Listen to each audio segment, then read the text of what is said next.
It's a rainy, gloomy day, and I don't feel like going out and doing a damn thing. But it's a good day for a project, and I have a good one here. That I do. So I'm going to, this is kind of part one of what I'm doing. I'm kind of going to show you what I'm doing here. What I'm trying to do will be great for any of you composers, musicians that record, who travel in an RV or an RV van. And I'm going to get to what my plans are here real soon about what I want to do. In fact, I'm probably going to talk about it very shortly about, I love this RV, but I will probably, if I can speak correctly here, I will probably end up selling this and go to like a Class B, and I will probably build my own. And that's going to be the cool thing. Is part of the space that I'm doing here is building the space where it's ideal and everything is convertible, and that's the beauty of that. And if you've seen a lot of these videos of these guys that build their RVs from these ProMaster vans, and even the Sprinters, they are doing a lot of cool stuff with conversion of space. One guy to watch is a guy named Jared Tocci.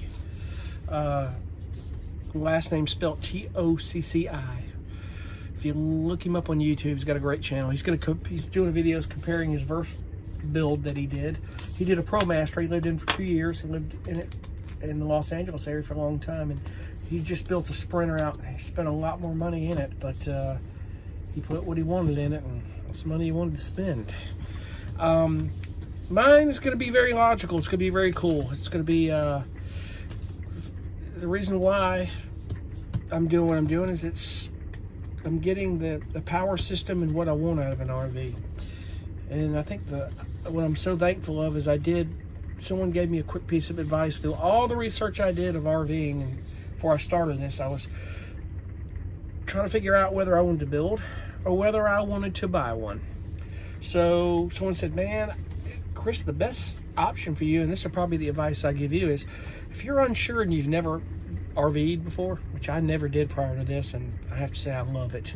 I don't regret an ounce of it. It's so cool. And it's so cool to be able to stay and live wherever you want. It gives you options. Options most people don't even think about. They've never RV'd. So like I always say, don't knock it until you try it. Don't at all. But their advice was buy an RV before you build. And the reason being is that there's a good chance that RV is going to really show you what you really want out of an RV.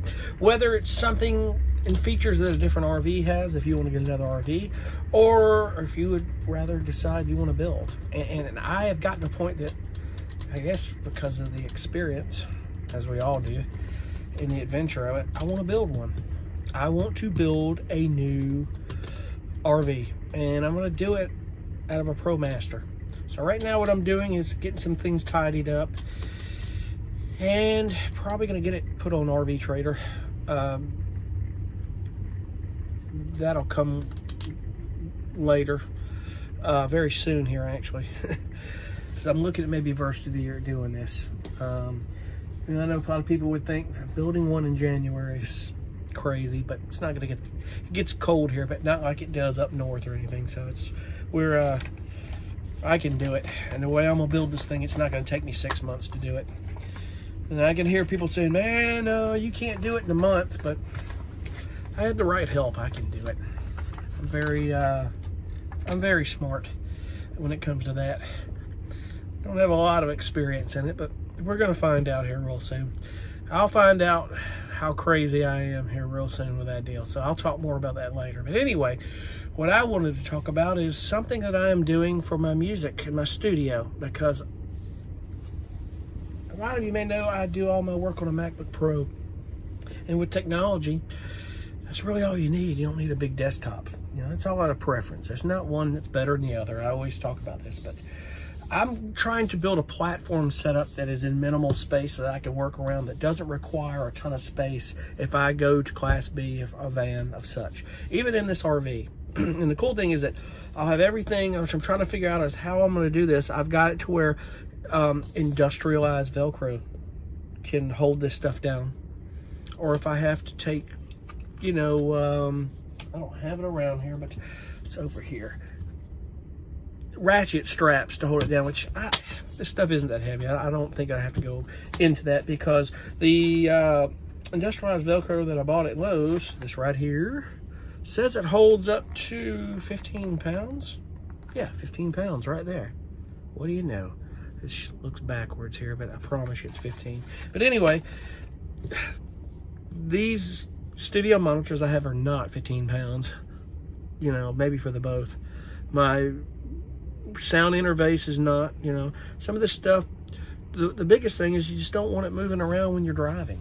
And that's a cool one. This thing, I will tell you what I intend on doing when I build is, and I learned this from another YouTube channel, it was so cool, is I'm not going to be building a lot of cabinets. I'll get my platform bed built and have a lot of storage. But once I get that in there, I'm going to know that I already have ways where I will use a system of plus nuts. If you don't know what plus nuts are, go to the channel, and I don't think they're doing much anymore, but they're called Captain Vantastic. When they built their second van, they did a little demonstration of plus nuts. These things are amazing. It takes about 1,300 pounds of pressure to get these things off. So in other words, anything I bolt down, they're not going anywhere. So, and it's pretty much how they build these RVs. They get the shelving and the fixtures in here, and then they put the wall around it. So that's pretty much how I'm gonna do it. We're gonna be a little smart. The insulation, as most, I've learned a whole lot about that. That is something I'll talk about more later. I will be going with wool or sheep fleece. There's a company in England that does fleece. Fleece is warm. If you know, man, I'm gonna tell you, I don't know what it is about fleece, but fleece blankets that keep you warm, and fleece jackets, I love them. That's all I wear. They're warm. I don't get snow where I'm at much anyway. It doesn't get as cold, but it gets cold. But anyway, let me show you this before I call this a moment here. I didn't want to get all long here and draw this out, but I'm going to get into a lot of the power stuff that I want to have an RV and talk about that on another video. I'm going to go through the reason why I'm selling an RV and I'm going to build. And when I break it down, you're going to understand exactly why. I'll break that down in another video. But anyway, I'm going to show you, this is a part one of this, and when I get it done, I will show a quick video of how it's ending up. Right here is just one of these little wooden shelves that you get at Lowe's.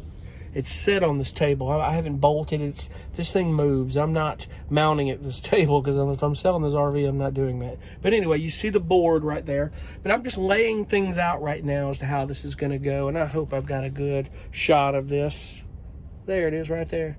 It's my sound interface, hard drive. I've got my studio monitors, my laptop on laptop stand, and my keyboard.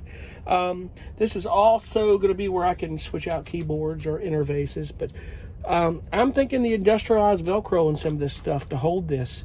And really, it's going to hold it. These are not that heavy. These are amazing studio monitors, by the way. If you guys are composers, want to know, IK Multimedia did these iLoud speakers, and they're amazing.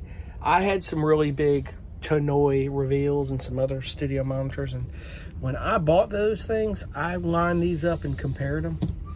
Man, they rivaled. And I'll tell you who really got me to wanting to buy these, and I love them. I don't regret it one bit. Is a guy by the name of Warren Hart. He's a British guy. He's a producer. He's produced Aerosmith records, and he mixes with them. He loves them. And if he's using them, you can better believe that there's something to them. There really is. Guys like that give you good advice on things, and they're real practical, and they've done big albums for bands like Aerosmith. I can't help but not take their word for it. They really are good, and I don't regret it. They travel so easily. I have a carry bag with them. Love it. Now, when I bought these, they used to send the carry bag with them, but I had to buy a carry bag separate for it, which that's okay. It protects them if I have to, and I love it. And that bag is, where in the hell did that bag go? Oh, there it is. Shit, it's right in front of me. Sorry. But that's the bag. It's really cool. Holds the cables. This is a really cool carry bag for those speakers, man. And I mean, tell you, I love them. They're great. IK Multimedia, guys. Some of these companies, but I'm going to do another video. I'm going to talk about the power system I'm looking to get. I'm waffling between a couple things. It's going to be real cool and practical. I've followed a lot of these RV van channels that, man, these guys can live in them. It's minimal and practical. But I'm not cutting myself short on that deal. It'll be very nice. There'll be things of the safety of everything will be in place. It'll be ideal. It'll be a very nice build.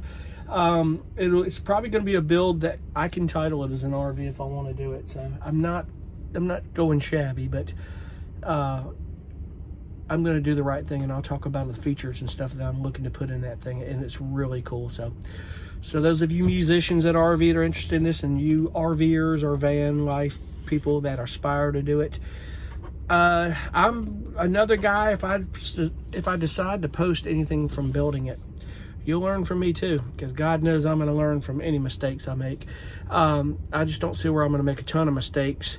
I'll make some, because I'm kind of doing what I want to do on that. Not, I'm not going to do really the norm of everybody else does. There'll be a couple of things that is practical because of storage and things that I'm looking for in it, but I'll cover all that. But anyway, I thought I'd touch on this. There'll be a part 2, and I'll show you the completion of all this.